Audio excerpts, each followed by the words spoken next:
Hey guys. Yes, I had a phone call, sorry. But this is how we roll. And so this part, when I'm going to be on here painting and working, it's just going to kind of be me doing my thing. So that was Jean, the gallery owner, and she had some questions for me. So I just figured I'd grab it, and I am going to get to work now. Who else still on there? There's Anne. Hi, Anne. This is where you're going to be on Saturday. Anne's going to come and play with me on Saturday at my 2-day class that I'm having. And there's Bob. Carol is my sister-in-law. We call her Bob. Hi, Vicky. And who else? Yes, it is sunshiny. And hi, Mary, are you still there? Yay. Mary said, how big is this piece? This is a 36 by 36 inch canvas. I still sound terrible, y'all. I'm sorry. It's better. It's all up here now, not down here. But I will hack and sniff. I apologize. Yeah, this is 36 by 36 inch canvas. And I've got it on my artistic easel. I don't know if y'all know about these, but it spins, which I love. So this is a piece that I was working on, and I didn't like what was happening with it. So I messed it up really bad. That's why it looks so ugly. And it's been sitting here for weeks waiting for me to do something. So I figured I would pop on here and mess around with it. And I can't promise you that it will look like anything as I'm working on it or when I'm done, but I'm going to play. So I'm just going to get at it, and I'll check over here and see if y'all have any questions as we go. Oh, I lost my comments. There they are. Yay, Anne's still here. Angela's here. Okay, so I'm going to get at it. And if y'all have questions, post them, and I'll try to answer. There's Chelsea. Hey. All right. I'm just collaging some stuff on here. So my process is intuitive. I don't think, I just do it.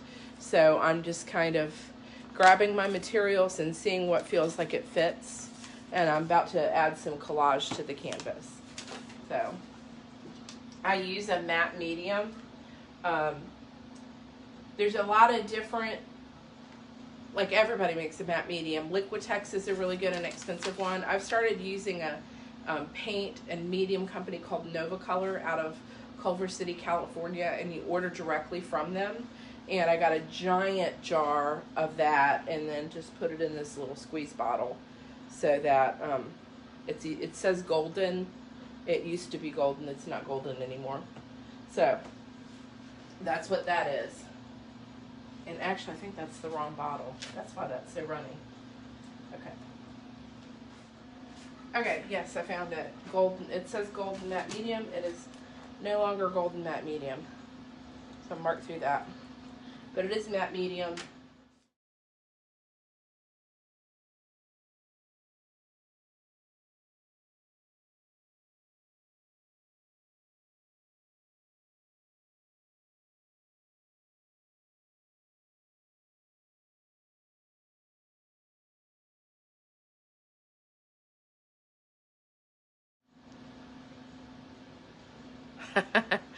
um, are you asking me if I will talk and paint at the same time, or am I able to?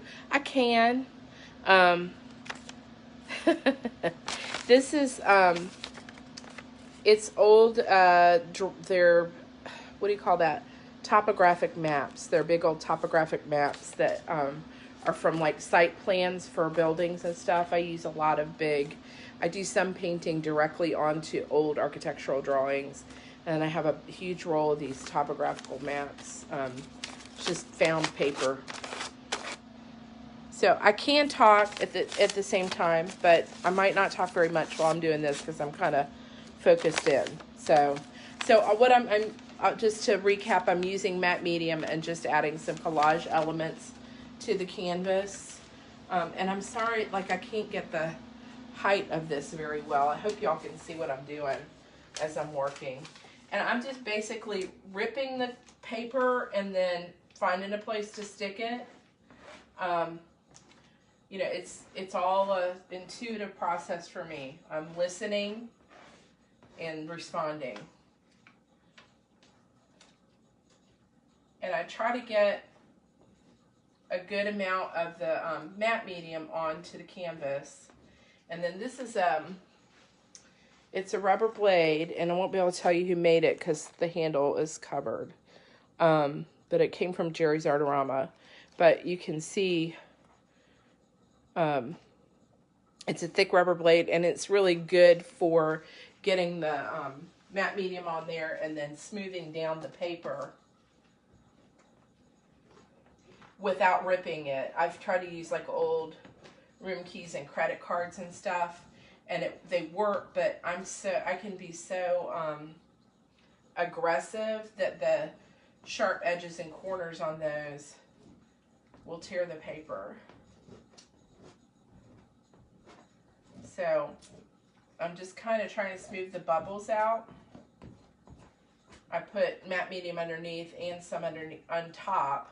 And you can see there's not enough matte medium under here. So I'm going to peel this up, add some underneath, and then really work that down with the edge of this tool.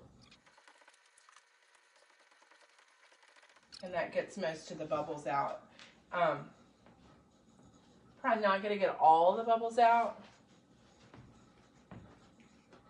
Sometimes I use my finger to try to smooth those bubbles down. The finger tool is the most versatile tool you have in your art toolbox. Everybody's got one of those, right? Well, everybody, but most of us do.